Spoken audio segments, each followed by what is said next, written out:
Что такое гражданская позиция, каким хочет видеть молодежь наше общество? Эти вопросы обсудили на круглом столе в средней школе номер 25. Инициатором мероприятия выступила Центральная избирательная комиссия Северной Осетии. По словам организаторов, молодежь должна активно участвовать в гражданской позиции общества, знать законы, реализовывать и отстаивать их. Участники круглого стола пришли к выводу, что именно будущим поколениям предстоит определять вектор политического развития нашего государства. И уже со школьной скамьи молодежь должна знать, что выбор – это важно. Вся наша жизнь – это выбор. И если мы не участвуем в реализации нашего выбора, то мы, в принципе, не участвуем в том, как развивается наше общество. Это мероприятие очень важно для молодежи. В принципе, если оно будет систематическое, оно будет систематическое.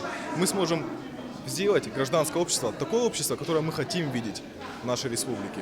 В своих выступлениях старшеклассники говорили о патриотизме, гражданответственности и праве выбора. Разговор получился разносторонним и интересным. Поднимались вопросы об избирательной системе Российской Федерации, о нарушениях во время проведения выборов, о законодательстве, о выборах президента Российской Федерации. Тома Валлева, Лена Гаглоева, Михаил Безуглов, Осетия ТВ.